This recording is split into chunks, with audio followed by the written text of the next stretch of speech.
جو لوگ کمزور ذہن رکھتے ہیں ساری زندگی فیصلہ ہی نہیں ہوتا کوئی، ڈرتے رہتے ہیں، سہمے سہمے وقت گزارتے ہیں، اپنے آپ کو فکری یہ جو ایمان ہوتا ہے یہ بندے کو طاقتور کرتا ہے، بندہ مضبوط ہو جاتا ہے۔ مجھے بتائیے نا، جب ایمان پکا ہو کہ روزی دینے والا اللہ ہے تو پھر بندہ کسی مالدار آدمی کے پیچھے کبھی بھاگتا ہے، کبھی کسی بڑے آدمی سے ڈرتا ہے؟ جب اسے پتا ہو کہ عزت اور ذلت اللہ کے دستے قدرت میں، پھر وہ سیاستیں سازشیں یہ کام کرتا ہے۔ تو پہلے تو مضبوطی ایمان درکار ہے ہمارے بچوں کے اندر، ہمارے مزاجوں کے اندر۔ جب تک وہ مضبوطی ایمان، حضرت مولا علی شیر خدا کرم اللہ تعالیٰ وجہ الکریم ایک دفعہ بڑے علیل ہو گئے، کمزوری آ جاتی ہے، بندہ بیمار ہو جاتا ہے۔ تو ہمارے ہاں بیمار لوگ بعض اوقات ایسا جملہ بولتے ہیں جو کفر کے زمرے میں چلا جاتا ہے۔ آپ پریشان ضرور ہیں، تکلیف میں ضرور ہیں، لیکن آپ بات وہی کریں گے جو شریعت اجازت دیتی ہے۔ حضرت علی شیر خدا شدید علیل تھے، ایک صحابی تیمارداری کرنے گئے تو حضرت مولا علی کا چہرہ دیکھ کے پریشان ہو گئے، کہنے لگے آپ تو بڑے سخت علیل ہیں، اللہ خیر کرے، اللہ تعالیٰ آپ کو صحت دے۔ تو حضرت علی کہنے لگے تو فکر نہ کر، مجھے اس بیماری سے کچھ بھی نہیں ہوگا۔ نے کہا کیوں؟ فرمانے لگے مجھے نبی پاک علیہ السلام نے فرمایا تھا علی، اس وقت دنیا سے جاؤ گے جب داڑھی خون سے رنگین ہو جائے گی،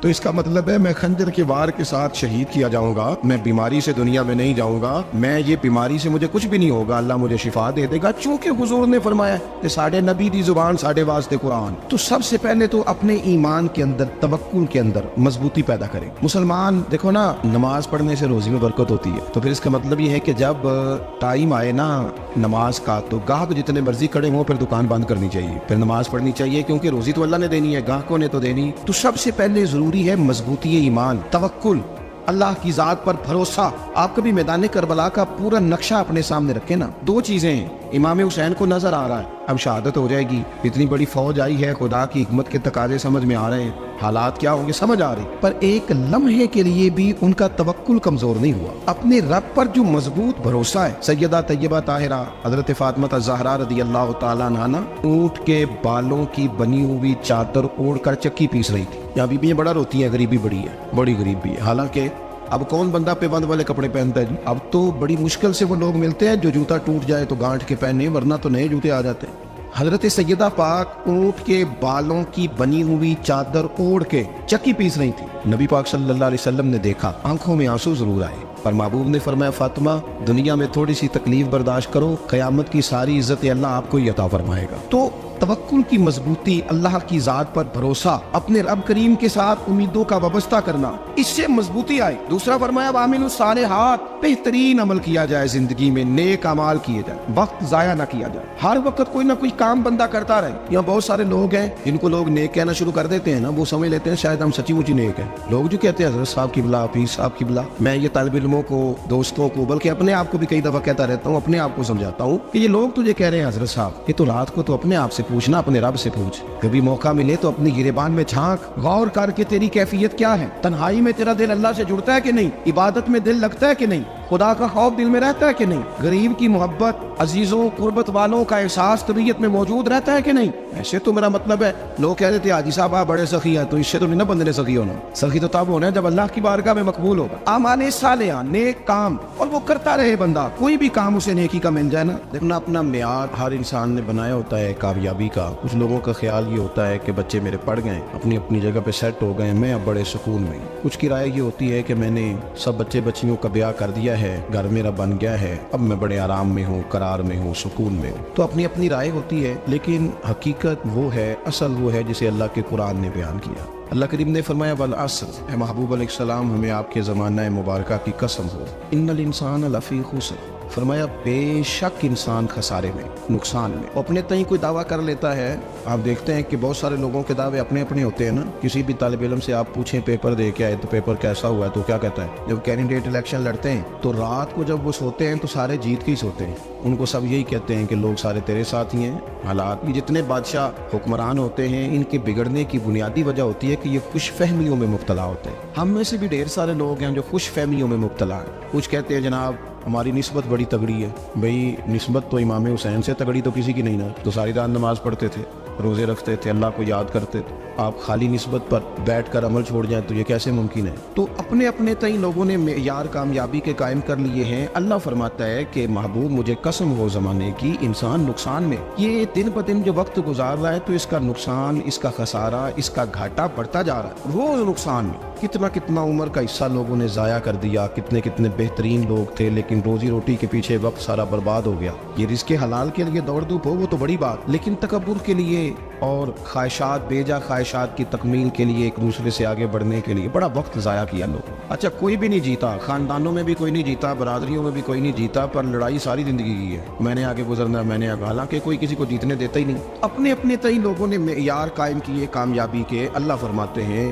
بے شک انسان نقصان میں ہے, لیکن جس میں 4 خوبیاں پائی جائیں اللہ کا قرآن کہتا ہے وہ بندہ کامیاب ہو. کون کون سی؟ الا الذین آمنوا, سب نقصان میں نہیں سوائے ان لوگوں کے جو ایمان لائے. سب سے پہلے کیا کرے؟ ایمان ہو اس کے پاس, مضبوط ایمان. وعملوا الصالحات, اور ایمان بھی لائے اور نیک کام بھی کرے, اور صرف نیک کام نہ کرے. وتواصوا بالحق, لوگوں کو حق بات کی نصیحت بھی کرے. اور ظاہر ہے سچ بولے گا, حق بولے گا تو بڑے لوگوں کے مفادات کو ٹھیس پہنچے گی, کچھ لوگوں کو تکلیف بھی ہوگی. تو اب جب تکلیف ہوگی تو پھر مصیبت بھی آئے گی. تو اگر حق بات کہنی ہے تو پھر کیا کرے؟ وتواصوا بالصبر, اور ایک دوسرے کو صبر کی بھی وصیت کرے. 4 چیزیں پائی جائیں, ایمان, اعمال صالحہ, حق کی نصیحت, اس رستے میں آنے والی تکلیف پر صبر. اگر یہ 4 چیزیں میسر آتی ہیں تو اللہ کا قرآن کہتا ہے بندہ کامیاب ہے. اور اگر یہ 4 چیزیں نہیں تو پھر کوئی بندہ جتنا مرضی دعویٰ کرے, جتنا مرضی شور کرے, جتنا مرضی اعلان کرے, وہ کامیاب ہو سکتا.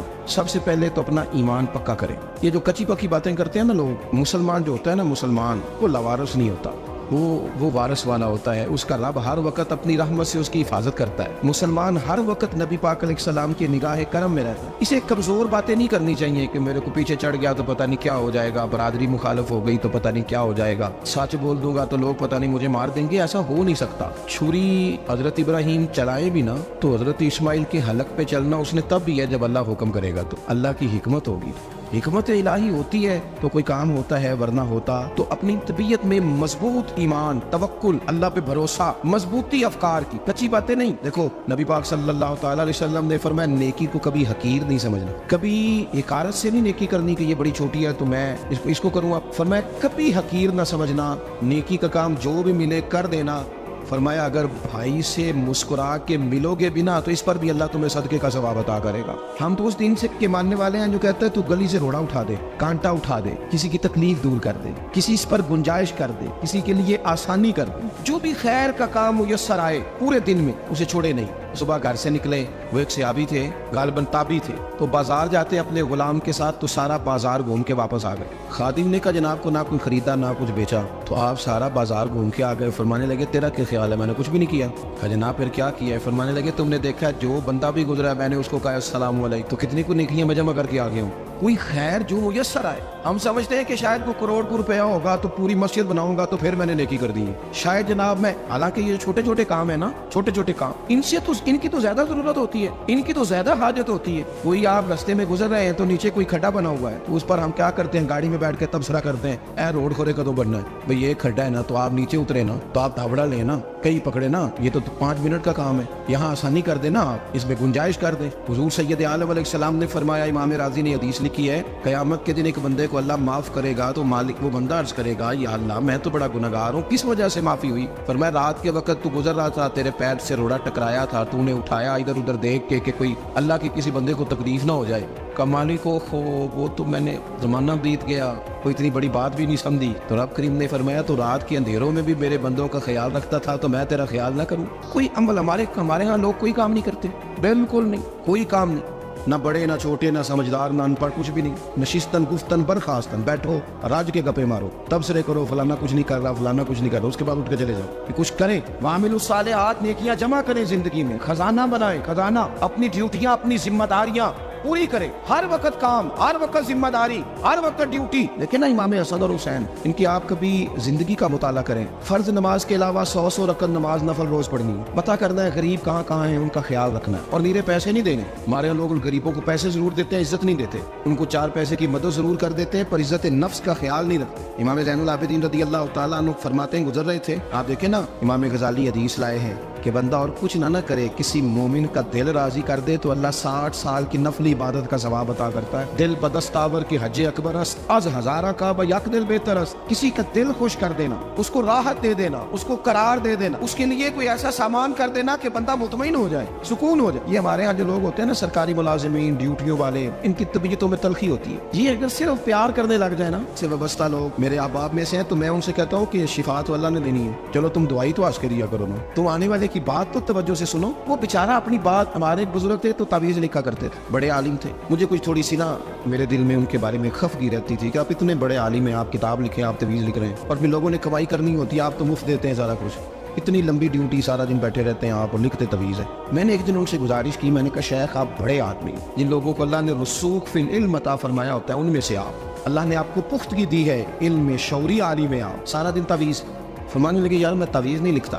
اصل مسئلہ یہ ہے کہ جو تعویذ لینے آتا ہے وہ اپنا سارا دکھ سناتا ہے, تو میں تعویذ نہیں لکھتا, میں نا بس لوگوں کے کلیجے ٹھنڈے کرتا ہوں. میں کسی کا, اب تو بچوں کے پاس ٹائم ہی نہیں, وہ تو ابا کا دکھ نہیں سنتے تو بیٹھتے ہی نہیں. اماں کہہ رہی ہوتی ہے کہ پتر کو 10 منٹ میرے پاس بھی بیٹھا کر, لیکن پتر مصروف بڑا ہے, ویڈیو چڑھانی ہے اس نے. ہم الجھ گئے. یہ چیزیں انسان کو نفسیاتی طور پر کمزور کر دیتی ہیں. جو لوگ زیادہ یہ کام کرتے ہیں ان کے حافظے کمزور ہو جاتے ہیں, وہ الجھ جاتے ہیں, انہیں پتہ نہیں ہوتا رات میں نے کیا کہا تھا, صبح میں کیا کہا. ہر وقت نہیں, ضرورت کے وقت, ہر ٹائم نہیں, مخصوص اوقات میں. حضرت امام زین العابدین رضی اللہ تعالیٰ عنہ فرمانے لگے, ہم گزر رہے تھے, امام حسین ساتھ تھے, تو رستے میں نا کچھ غربا, غریب لوگ بیٹھ کے کھانا کھا رہے تھے. کہتے ہیں ہماری ان پر نظر پڑی تو انہوں نے حضرت امام حسین رضی اللہ تعالیٰ عنہ سے کہا حضور آئیے تشریف لائیے, کھانا کھائیے. وہ ضروری نہیں ہوتا آپ کو سب کا کھانا پسند ہی آئے, ٹیسٹ اپنے اپنے ہوتے ہیں, یہ ضروری تو نہیں. کھانا پسند نہ بھی آئے تو دل تو پھر بھی راضی رکھنے چاہیے. قربان جائیں, نبی پاک نے کس طرح ہماری تربیت کی. حضرت عائشہ صدیقہ رضی اللہ تعالیٰ عنہ فرماتی ہیں کریم محبوب کا میں نے یہ طریقہ دیکھا کہ اگر کھانا ناپسند ہوتا تو چھوڑ دیتے, پر کبھی اس میں سے نقص نہ نکالتے, عیب جو ہی نہ کرتے. گرمی کے موسم میں کھڑی ہے بیچاری خاتون, اور کتنی مشقت سے اس نے کھانا بنایا, اور کتنی گرمی سے ہے چولہے کے سامنے, لیکن ساگ کو کھانا رکھا ہے تو وہ کہتے ہیں یہ تو کی پکایا, وہ کھانے والی چیز ہے بھائی, اس طرح کرنا. اب جوگلی انڈیا وہ تو پکا,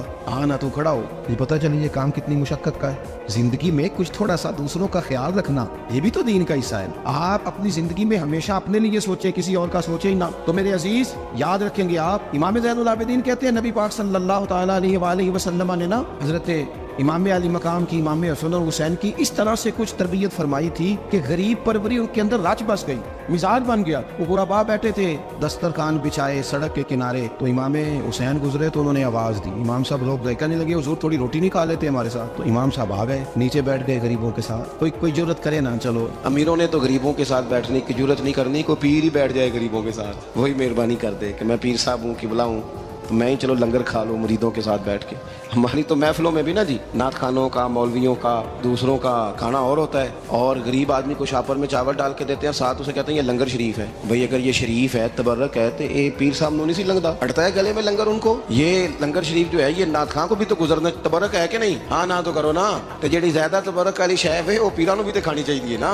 نعت خان کو اس کے لیے علیحدہ سے مرغ مسلم اعلیٰ کھانے. میں اکثر دوستوں سے کہتا ہوں چلو میلاد شریف پہ ہی صحیح سب کے لیے اچھا کھانا پکاؤ. چلو جس غریبوں کے بچوں کو بیچاروں کو سارا سال وہ بوٹیوں کے لیے لڑتے ہیں, تم میلاد پہ اچھی روٹی پکا دو, تو بچہ جب کھائے گا نا بہت ساری بوٹیاں اور چاول, اور اپنے ابا سے پوچھے گا کہ ابا جی آج کی گل ہے, تو ہو سکتا ہے غریب باپ روئی پڑے اور اسے کہے پتر تو آج راج راج کے کھاج ساڑھے نبی پاک دا میلاد شریف. تو امام حسین رضی اللہ تعالیٰ عنہ نا آ کے غریبوں کے بیچ بیٹھ گئے زمین پہ, انہوں نے کہا کھائیے. تو وہ جس طرح وہ کھا رہے تھے نا سادے برتنوں میں سادے, امام حسین کھانا کھانے لگ گئے. میں نے کہا خیر کا کام کوئی بھی ملے اسے ضائع, چلو اور کچھ نہیں کر سکتے تھے, کسی کو سڑک ہی پار کرا دینا بینا کو, چلو اور کچھ نہیں کر سکتے, تو آپ کو پتا ہے کہ سامنے والا بوجھ لے کے گزر رہا ہے, آپ تھوڑا سا ہٹ جائیں روڈ سے, اسے گزر لینے دیں. کوئی تو کام زندگی میں, کوئی ارادہ تو خیر کا بندہ کرے. امام حسین بیٹھ گئے, ان کے ساتھ روٹی کھائی, تھوڑی دیر کے بعد اجازت لی, فرمایا جاؤں. کہنے لگے حضور اور کھائیے. فرمانے لگے میں تو ابھی روٹی کھا کے آیا تھا اور آج تک ایسا نہیں ہوا کہ دوبارہ کھانا کھاؤں. ایک لقمے کی بھوک نہیں تھی, جتنا بھی کھایا ہے نا یہ تمہارا دل خوش کرنے کے لیے کھایا ہے. غربا مساکین کی وعامل الصالحات, ایماندار بندہ ایمانداروں جیسے کام کرتا ہی اچھا لگتا ہے. 25 حج کیا امام حسن اور حسین نے مدینے سے مکے پیدل جا کے. میں کہتا ہوں چلو ہم باجماعت نماز ہی پڑھ لیا کریں. چلیں حضور صلی اللہ علیہ وسلم نے فرمایا فجر کی نماز پڑھ کے بیٹھ جاؤ, اشراق چاشت تک اللہ کا ذکر کرو, 2 نفل اشراق کے 2 چاشت کے پڑھ لو, اللہ 2 حج اور 2 عمرے کا ثواب عطا کر دے. مشکل کام تو نہیں. اہل بیت نے ہمیں سبق یہ پڑھایا ہے, حضور کے اصحاب نے ہمیں سبق یہ پڑھایا. تیسری بات فرمایا وتواصوا بالحق, صرف یہ نہیں کہ تم نماز پڑھ کے تو بیٹھ جاؤ, تم نے نا بے نمازی کو نماز کی دعوت بھی دینی ہے. مظلوم پر ظلم ہوتا رہے اور کونے میں چپ کر کے بیٹھے نہیں رہنا, بلکہ اگر ہاتھ پکڑا جا سکتا ہے تو ظالم کا ہاتھ پکڑنا ہے. نبی پاک علیہ الصلوۃ والسلام نے فرمایا اپنے بھائی کی مدد کرو چاہے وہ ظالم ہو یا مظلوم ہو, بھائی کی مدد کرو چاہے ظالم ہو یا مظلوم ہو. تو صحابہ نے عرض کی یا رسول اللہ صلی اللہ تعالیٰ علیہ وسلم یہ مظلوم کی مدد تو سمجھ میں آتی ہے, یہ ظالم کی مدد کیسے کریں؟ نہیں سمجھ آ رہی ہے آپ کو بات؟ یا رسول اللہ صلی اللہ تعالیٰ علیہ وسلم مظلوم کے ساتھ کھڑا ہونا تو ہماری عقل میں آ گیا, تو ظالم کی مدد کیسے کرنی ہے؟ نبی پاک صلی اللہ تعالی علیہ وسلم نے فرمایا ظالم کو ظلم کرنے سے روک دو، تم نے اس کی مدد کر دی، اسے باز کرو۔ لیکن ہم تو اتنی جرت ہی نہیں رکھتے بدی کو بدی کہنے کی، اتنی طاقت ہی نہیں ہوتی، جھوٹ کو جھوٹ کہنے کی ہمت۔ ہمارے گھر میں سارا کچھ ہو رہا ہوتا ہے، ہمیں پتہ ہوتا ہے کہ فلاں جگہ پہ ہمارا قبیلہ ہماری برادری غلط ہے، پر اتنی جرت کرتے ہم سچ بولتے ضرور ہیں، پر دوسروں کے بارے میں اپنے بارے میں سچ بولنے کو تیار نہیں ہوتے۔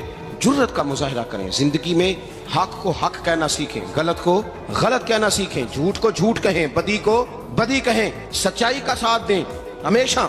ہم نے جب تک دیکھو نا ظلم ہوتا رہے، زیادتی ہوتی رہے، اپنا دروازہ اندر سے بند کر لو، پتر باہر نہ جانا، کیوں جی باہر اس پہ ظلم ہو رہا ہے، ان کے گھر آگ لگی ہے، کوئی ہمارے گھر تو نہیں نہ لگی۔ یاد رکھنا پڑوسیوں کی آگ نہ بجھاؤ گے تو اپنے گھر بھی آ جائے گی۔ اگر مظلوم کا ہاتھ نہیں پکڑو گے تو ظالم دلیر ہو جائے۔ اور ہمارے جتنے بھی بزرگ گزرے انہوں نے ظالموں کو ظالم کہا۔ امام احمد بن حنبل نے جیل کاٹی، امام اعظم ابو حنیفہ نے جیل کاٹی۔ آج کل لوگ کہتے ہیں مولانا صاحب آپ نے نا جناب غلط کو غلط نہیں کہنا، سیاست کی بات نہیں کرنی۔ کیوں جی کس لیے نہیں کرنی؟ سیاست تو تدبیر کا نام ہے۔ بنو اسرائیل میں جتنی بھی تدبیر ہوتی تھی وہ سارے انبیاء کیا کرتے تھے۔ کیوں نہ بات کریں؟ یہ جن کرسیوں پہ آج تم نے ظالم و جابروں کو بٹھایا، یہ کرسی تو حضرت ابوبکر صدیق جیسے لوگوں کی ہے، یہ تو حضرت عمر جیسے لوگوں کی سیٹ ہے، حضرت عثمان غنی جیسے لوگوں کا کام ہے، مولا علی جیسے لوگوں کا کام ہے۔ غلط جگہوں پہ غلط لوگ بٹھا دی اور پھر جھوٹے کو جھوٹا بھی نہ کہیں، ظالم کو ظالم بھی نہ کہیں۔ ہم سے نہ رقم ہوں گے قصیدے یزید کے، کیونکہ ہم لوگ تو حسین کے سیرت نگار ہیں۔ یہ کیا بات ہوئی؟ آپ سچی بات ہی نہ کریں، کلمہ حق کہیں، ہمیشہ کھری بات کہیں، سچی، گرچہ اپنا نقصان ہو، حق کے ساتھ کھڑے ہونا سیکھیں۔ وتواصوا بالحق، ساری آسانی تھی، امام حسین کو کوئی مسئلہ نہیں تھا، آرام سے بیٹھے تھے۔ آج کتنے موجوں میں بیٹھے ہیں، پیر صاحبان، مولوی صاحبان، خطیب صاحبان، سیاستدان، وڈیرے، موج لگی ہوئی ہے، کسی کو کچھ نہیں کہنا، کچھ کہیں گے تو پھر بندے مخالفت کریں گے۔ تو امام حسین مسجد نبی میں جمعہ پڑھاتے تھے، چپ کر کے بیٹھے رہتے، حضور سید عالم علیہ السلام کے مزار انور کے پاس بیٹھے تھے، بیٹھے رہتے۔ لیکن امام حسین نے فرمایا ظالم حکمران بنے تو وہ قوموں کو تکلیف دیتے ہیں، وہ ملی نقصان کرتے ہیں، وہ امت کا چہرہ مہرہ بگاڑ کے رکھ دیتے ہیں، لہذا کھڑے ہونا پڑتا ہے، کلمہ حق کہنا پڑتا ہے، الہ کلمۃ الحق کے لیے نکلنا پڑتا ہے۔ آپ اپنی زندگی کے اندر سچی بات کرنا سیکھیں۔ الیکشن کے دن آ گئے، میرے ایک بڑے محبت والے ساتھی تھے، وہ آ گئے ووٹ کے لیے۔ ویسے بھی یہ جو بیماری ہمارے ملک میں ہے نا جی، ہمارے ہاں حکمران بعض اوقات کہتے ہیں اوے ہو جی جمہوریت بڑی ضروری ہے۔ وہ بھی کس مصیبت کا نام ہے جمہوریت؟ اقبال تو کہتے ہیں کہ یہ وہ چیز ہے کہ جس میں پتہ ہی کوئی نہیں ہوتا، پڑھے لکھے ان پڑھ کا، چھوٹے اور بڑے کا، سیانے اور بیوقوف کا۔ جمہوریت وہ طرز حکومت ہے کہ جس میں بندوں کو گنا کرتے ہیں، تولا نہیں کرتے رہتے ہر وقت۔ قوم کو اس کا حق ملنا چاہیے، غریب کی مدد ہونی چاہیے، انصاف ملنا چاہیے۔ باقی یہ تمہاری کہانیاں ہیں ڈکٹیٹرشپ اور جمہوریت، اور ہمیں تمہاری سمجھ بھی نہیں آتی۔ ہر ڈکٹیٹر کے ساتھ ہوتے ہو، باتیں جمہوریت کی کرتے ہو، جہاں تمہارا دل کرتا کھڑے رہتے ہو۔ ہمیں تو کوئی اس سے غرض نہیں، کام ہونا چاہیے۔ بلکہ جو لوگ قوت نافذہ رکھتے ہیں انہیں سمجھنا چاہیے کہ ملک کی بھاگ دوڑ ہمیشہ مضبوط ہاتھوں میں رہے، اور وہ اس طرح کا نظام وضع کریں، مل بیٹھے سارے ادارے کہ غریب کی سنی جائے۔ وہ مجھے بڑی اچھی طرح یاد ہے جب وہ ایک حکومت ختم ہوئی اور جو ایک فوجی رہ کے گئے تھے 11 سال، ان کی حکومت آئی تو میں باہر نکلا تو ایک بزرگ تھے، وہ صبح صبح ناشتہ بیچا کرتے تھے ہمارے علاقے میں، چاول اور چنے بنے۔ تو میں نے ان سے کہا بزرگوں پتہ لگا جی رات کی حکومت بدل گئی ہے؟ تو فرمان لگے پتر جیڑا مردی بھی آ جائے، میں تھیا چاول بیچ کے روٹی کھانی، ہمیں تو ان سے غرض ہی نہیں، اللہ جانے کون آیا کون گیا، تو کھیل تماشا بنایا ہوا ہے۔ تو جھوٹے کو جھوٹا کہیں۔ میرے ایک دوست ہیں الیکشن لڑتے ہیں، مجھے ایک دفعہ آ کے کہنے لگے آپ نے کبھی ووٹ نہیں ڈالا، اس دفعہ ضرور ڈالے۔ میں نے کہا نہیں ڈالتا میں۔ کہنے لگے ووٹ کون کی امانت ہے؟ تو میں نے کہا امانت کسی بے ایمان کو دے دوں؟ امانت تو امانت دار کو دی جاتی، نہیں سمجھے آپ بات؟ یہ سارے کہتے ہیں نا ووٹ قوم کی، تو امانت کس کو دینی چاہیے؟ صحیح بتاؤ۔ چلو ہوں تسی بولنا نہیں، بس دل وچ گل رکھنی، دل وچ دیندے ویسے امانت دارا نہیں ہونا۔ نہیں میں نے کہا بولنا نہیں، ہمیں کسی کو پتہ نہ لگ جائے، دیتے ویسے امانت داروں کو ہی ہونا۔ یہ اپنے دل سے پوچھو، فیصلہ لو، اللہ سے ڈرو۔ ظالم کا مددگار ظالم ہوتا ہے، ظالموں کا مددگار ظالم ہوتا ہے۔ وہ تیرے میرے ووٹ پر جیت کر جب ظلم کرے گا تو پھر کون ہے جو یہ دعویٰ کرے گا کہ جناب میں ظالم کا مددگار نہیں؟ سوچو سمجھو غور کرو۔ امام حسین رضی اللہ تعالیٰ عنہ نے فرمایا سچ کو سچ کہیں گے، جھوٹ کو جھوٹ کہیں گے۔ یہ نہیں ہو سکتا کہ جناب ظلم ہوتا رہے اور چپ رہے۔ اور یہ سبق کہاں سے پڑھا انہوں نے؟ مولا علی شیر خدا سے۔ جب حضرت عثمان غنی رضی اللہ تعالیٰ عنہ پر بلوائیوں نے حملہ کیا نا، تو چونکہ حضرت عثمان غنی خالو تھے امام حسن اور حسین کے، حضرت عثمان خالو ہیں، سگے خالو ہیں، تو حضرت مولا علی شیر خدا نے یہ نہیں کہا کہ پتر اتنے بندے آ گئے ہیں، تلواریں ہیں، محاصرہ ہے، باہر نہ نکلنا، بلکہ حضرت مولا علی نے خود اپنے دونوں بیٹوں کو تلواریں پکڑائیں اور حضرت عثمان غنی کے دروازے پہ کھڑا کر کے کہا پتر خیال رکھنا تمہارے ہوتے ہوئے کوئی بھی شخص حضرت عثمان غنی کا دروازہ نہ کراس کر پائے۔ خود اپنے بچوں، ہر جنگ میں حضرت علی ساتھ لے کے جاتے تھے۔ ہم تو بچوں کو دلیری سکھاتے ہی نہیں، بزدل۔ اور کچھ ہمیں بابے مل گئے، وہ کہتے ہیں منڈے نو سایا ہے، میں کہ بابے نو آپ سایا ہے، انہوں بھی کرو دم کراؤ، اس کو نظری سایہ آتا ہے۔ کیسے ناتھانوں سے پالا پڑ گیا۔ کیا ہوتا ہے وہ سایہ؟